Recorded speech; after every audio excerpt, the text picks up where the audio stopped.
تاریخ غدیر کے مستند اوراق۔ بزرگان اہل سنت کی زبانی غدیر خم میں امام علی علیہ السلام کی ولایت کے اعلان کی داستان۔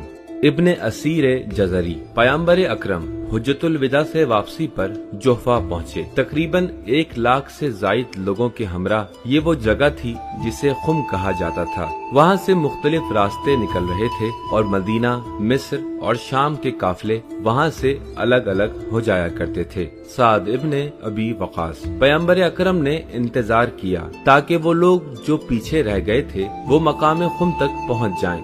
جوفا میں 5 خاردار درخت تھے۔ آپ نے کہا کوئی ان درختوں کے نیچے نہ جائے۔ ابن مغازلی موسم بہت گرم اور سخت تھا۔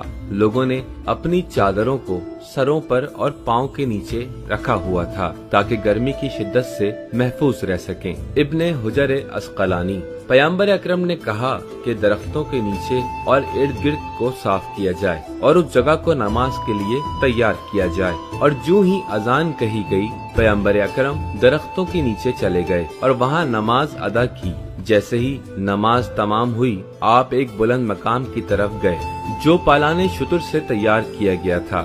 آپ نے کچھ زمزمہ کیا اور پھر لوگوں کی طرف رخ کر کے ارشاد فرمایا، علی ابن عبداللہ ہے سمہودی، تمام تعریفیں اور حمد صرف ذات پروردگار کے لیے مخصوص ہیں، اسی سے مدد مانگتے ہیں اور اسی پر ایمان رکھتے ہیں، اور ہم اسی کی ذات پر توکل کرتے ہیں۔ صرف وہی ہے جو گمراہوں کا رہنما ہے، اور جسے وہ رہنمائی کر دے پھر وہ کسی دوسرے کو ہرگز گمراہ نہیں کرے گا۔ میں گواہی دیتا ہوں کہ اس کے سوا کوئی معبود نہیں اور میں اس کا بھیجا ہوا پیغمبر ہوں۔ ابن عساکر پروردگار عالم نے مجھے خبر دی ہے کہ کوئی بھی پیغمبر اپنے سے پہلے والے پیغمبر کی آدھی عمر سے زیادہ حیات نہیں پائے گا۔ عیسیٰ ابن مریم نے 40 سال اپنی قوم کے ساتھ زندگی گزاری اور میں نے 20 سال میں اپنی ذمہ داری ادا کی۔ ہم سب اپنے اوپر عائد شدہ ذمہ داریوں کے مسئول ہیں۔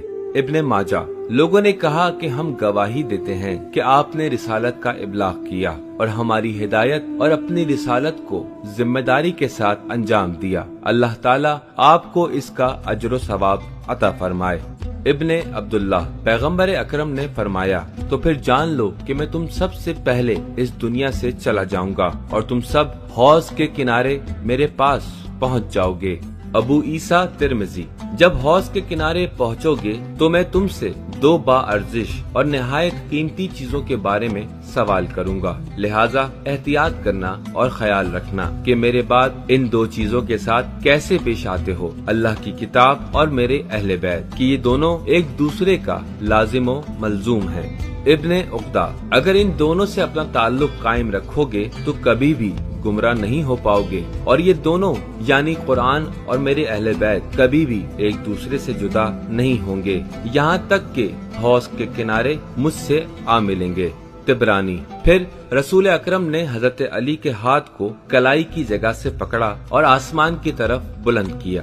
ابن عقدہ اور حضرت علی کے ہاتھ کو اس قدر بلند کیا کہ دونوں کے زیر بازو نمایاں ہو گئے، کیونکہ رسول اکرم چاہتے تھے کہ سب لوگ دیکھ لیں۔ ابن عبداللہ ابھی حضرت علی کا ہاتھ فضا میں بلند ہی تھا کہ آپ نے لوگوں سے پوچھا، کیا میں تم لوگوں پر تمہاری نسبت مقدم نہیں ہوں؟ محمد ابن ماجہ لوگوں نے جواب دیا، کیوں نہیں اے رسول خدا؟